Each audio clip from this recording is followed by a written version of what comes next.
For Willis Morgan, July 27th, 1981 would have been just another regular day. Working at the Miami Herald at the time, Morgan decided to grab lunch at a nearby shopping center. It was a run-in with Jeffrey Dahmer that would make that day memorable for the rest of his life. To Morgan, there are two names intertwined connected to a tragic case: Dahmer and the son of America's Most Wanted host Adam Walsh. Morgan had experienced a random encounter with Dahmer at the shopping center at the same time that Walsh disappeared. In his new book, Frustrated Witness, The Story of the Adam Walsh Case and Police Misconduct, Morgan recounts the day Walsh vanished and makes a compelling case as to why Dahmer and not Otis Toole is his true killer. Morgan is with us on the phone. Thank you for joining us. You're very welcome. I'm glad to be here. This is a really compelling account, this book, Frustrated Witness. So I just went over the story very briefly. Tell us what happened about this encounter. Well, I was in Radio Shack. I was on my way to the German deli in that mall to eat lunch, and I decided to stop off in Radio Shack when I had this guy come into Radio Shack, came up to me, and he was just standing there disheveled, dirty, reeking of beer, and trying to start a conversation with me, just standing there smiling at me, asking me about the weather, saying, hi, it's a nice day, isn't it? Stuff like that. And it was just very strange because I didn't answer him, and he was kind of upset about that, and he wouldn't leave. He was just standing over me. But finally he did literally turn around and stomp out of the Radio Shack when he didn't get a response from me. You could see he was quite angry, and I had this gut feeling somebody was going to be in trouble because I just gave you a very brief encounter of what happened. But it lasted several minutes, and it actually became very, very intense. And I just had this feeling, so I was watching him, and I watched him walk into Sears, and then I watched him walk into the toy department. And he didn't come back out. So my thinking at the time in 1981 was he probably was playing the video game, so I left and went home. I didn't even bother eating lunch. I just wanted to get out of there because that encounter was that bizarre. I didn't want another encounter with him. So that evening, that very same evening, I heard on the news about an abduction. And my first thought was that guy did it. He actually did it. Because I just was my gut feeling. But never in 1981 did I think a 6-year-old kid would be in trouble. I was thinking he was going to go up to somebody my age. I was 34 at the time. This guy appeared to be in his early 20s. Later, I found out he was 21. And that was 10 years later that I found that out. When I saw a mugshot in the paper, I worked for the Miami Herald. And while I was doing paper check, I came across this article about something up in Milwaukee, and it had a mugshot of this guy. And I didn't even read the article. I just freaked out. I knew that was the guy. And I took that mugshot back to the Hollywood Police Department with me. But first I called the Miami Herald Library up, and I asked them for the composite that ran back in 1981, 10 years earlier, of the person that abducted Adam Walsh.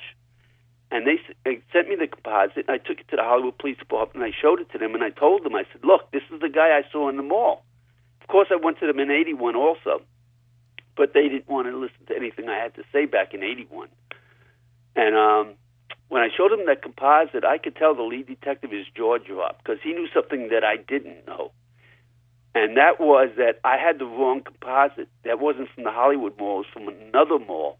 And so later in 2008, when I got a hold of the case files, that's when I realized that was the wrong composite. And I started contacting all the other witnesses and found out they also say that was Jeffrey Dahmer that they had an encounter with. But in 81, the police were dismissing all these other encounters as being relevant to the encounter at the Hollywood Mall where Adam was abducted. And now, all of a sudden, that I was showing them other composites that were the same, and they realized that I believe, this is my opinion, I have no way of knowing what they actually thought because they don't speak to anyone, that I think they realized that everything was connected, and now all of a sudden they went into cover-up mode. There's an old saying, when you mess up, never fess up, and I think that's what they're doing.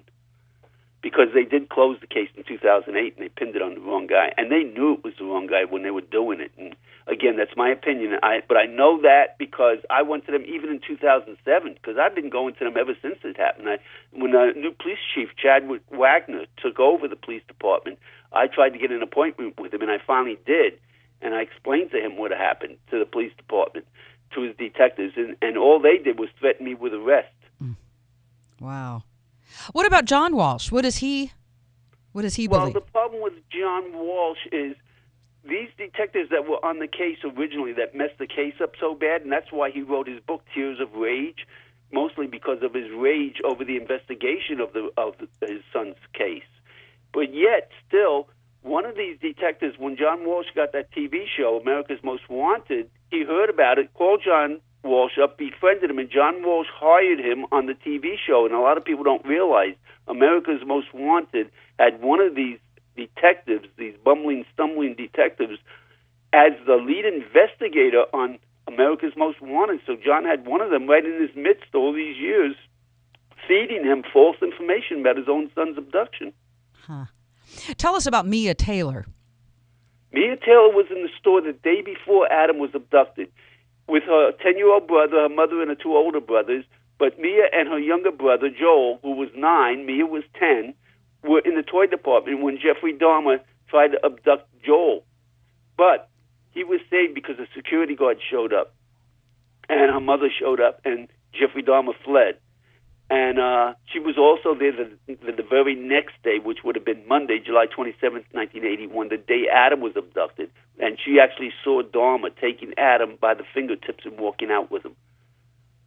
Wow. And there's another witness that was there Monday, the day before, the week before, the very week when she saw Dahmer in that toy department. So Dahmer was there numerous times. That wasn't the first time he was there. And 2 Mondays before, which was July 13th, was another incident in the Riviera Beach when a mother, Ginger Keaton, took her 10-year-old son to the mall, and he stayed back in the toy department, exactly like what Ray Walsh did with Adam. And Dahmer came into the toy department and tried to abduct him.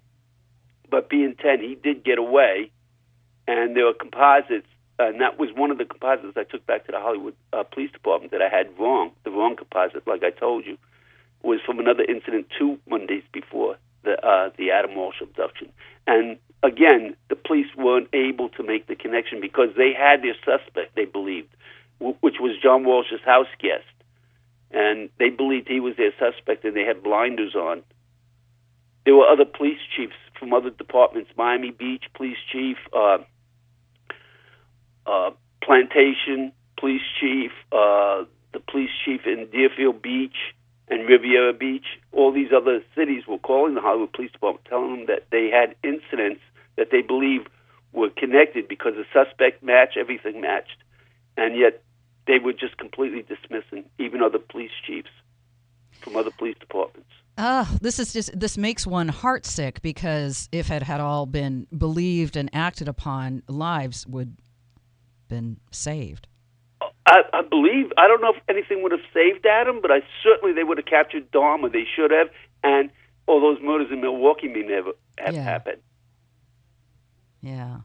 I even found the crime scene where I believe Adam was murdered, and I found it through a police report that has Jeffrey Dahmer's name all over it, dated July 7th. This is 20 days before Adam was abducted.